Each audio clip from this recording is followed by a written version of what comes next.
بالنسبه لكلام حضرتك المواتير بيحصل فيها مشاكل اول 15000، فاعتقد موضوع قديم قبل 2020، فهم كده ما كدبونيش في موضوع ان مواتيرهم كان فيها مشكله. ايه الاخبار؟ يا رب تكونوا بخير. شركه جايدا ردت عليا ودي حاجه كويسه جدا على الفيديو اللي انا كنت عامله على الشركه، وردوا بحاجات. تعالوا نشوف قالوا ايه. اولا هم ردوا عليا بكومنت، قالوا لي معلوماتك ناقصه فحاول تتواصل معانا عشان تعرف معلومات اكتر.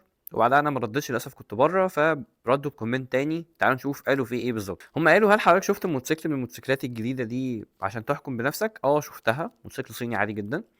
تاني حاجه قالوا: هل طلعت جربتها بنفسك على الطريق؟ لا ما جربتهاش، بس في فيدباك من كذا حد على التجربه ونقلوها لي. هل حضرتك طلبت قطع غيار وما كانتش موجوده؟ لا ما طلبتش، وما طلبتش صيانه لان الموتوسيكل لسه نازل، فاكيد لازم المفروض تبقوا موفر له قطع غيار. احنا بنتكلم في اللونج تيرم او الفتره الطويله من الاستخدام، زي ما الناس اللي كانت بتشتكي قبل كده. بيقول لي معلومه ان من 2015 احنا انسحبنا من السوق دي، انت جبتها منين؟ جبتها من ان انتوا بطلتوا سبورتوا الموتوسيكل او تبقوا منزلين قطع غيار او تنزلوا حتى موتوسيكلات جديده. يعني كان في توقف، ممكن يكون كان بينزل مثلا موديل كل كام سنه، بس انتوا كنتوا متوقفين.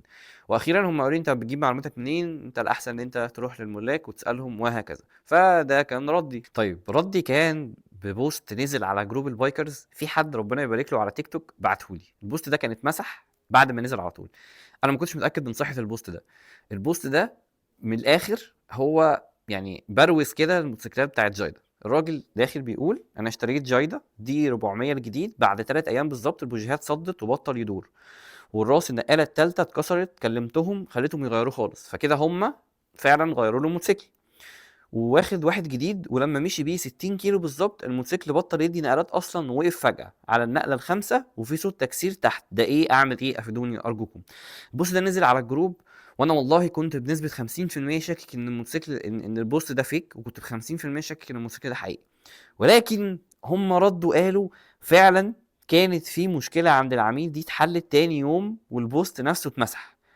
وفعلا دي كانت مشكله في شداد الجنزير، وتم اضافه الاجراءات اللازمه لتفادي تكرار المشكله. ودي حاجه بتاكد على جوده خدمه ما بعد البيع والصيانه. شكرا لتفهمكم.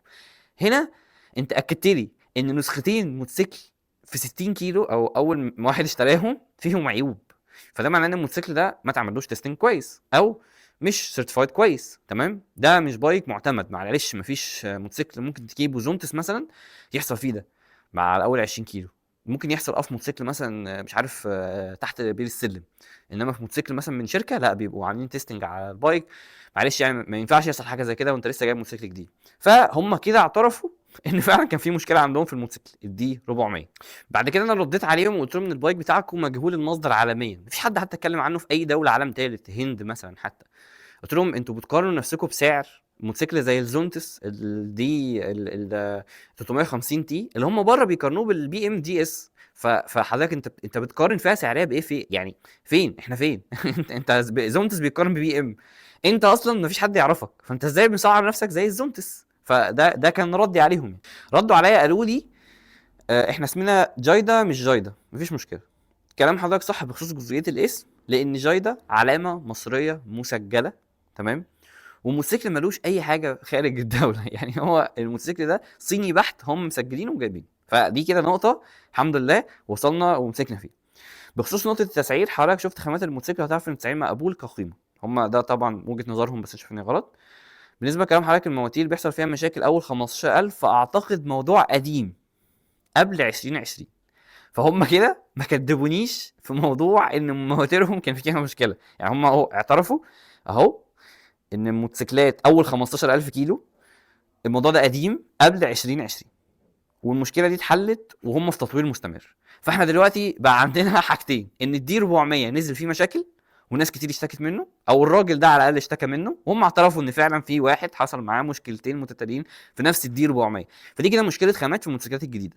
طيب حضرتك بقى انا بكلمك في ان انت موتوسيكلاتك ما بتعديش ال 15000 كيلو، انت اعترفت برضو ان انت كان عندك مشكله في موتوسيكلات الجايدا قبل 2020 وما بتعمرش بعد ال 15000 كيلو. فاحنا كده اهو، انا ما كدبتش عليكم وما افتريتش عليكم في حاجه، انتوا بتردوا عليا وانا باخد ما بين السطور اديكوا المعلومات اللي انا كنت قايلها في الفيديو اللي انتوا متضايقين منه. بخصوص الجري بالمواتير الخاصه بينا، فدي حاجه العملاء بتعملها يوميا خصوصا الشباب. رجاء بلاش التحامل والتسارع في الحكم على الشركه والمنتجات الجديده، خصوصا ان التطوير عندنا مستمر وبنوعدكم بمفاجات قريبا جدا هتثبت التطور والمسار الجديد للشركه والمنتجات باذن الله. طبعا انا بعت لهم طبعا فيديو مقارنه ما بين الزونتس ال 350 دي الادفنتشر والبي ام دبليو الجي اس 310. قلت لهم يعني يشوفوه يمكن يستفادوا بحاجه. فانا مش متحامل على شركه جايدا، انا وضحت النقطه وقلت ان موتوسيكلاتهم كان فيها مشاكل وما زال فيها مشاكل، وهم اكدوا وجود مشاكل في الدي 400. فدلوقتي موضوع يرجع ليكم انتوا، عايزين تدفعوا فلوس في موتوسيكل حاصل فيه مشاكل حاليا وكان بيحصل فيه مشاكل في المواتير زمان، والله اعلم هيكون بيحصل دلوقتي ولا لا، او ممكن يكون هم النسختين الدي 400 اللي الراجل ده خدهم كانوا محظوظ جدا وباظوا منه. فدي حاجه ترجع لكم انتوا.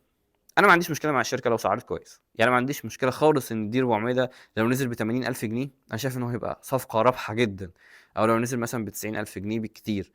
انما ان انت تسعره فوق ال 100,000 جنيه وكده، لا لا طبعا كلام غير منطقي بالمره. بس قولوا لي انتوا تجربتكم ايه مع الجايدا، وايه رايكم في الموضوع ده كاوفر اول.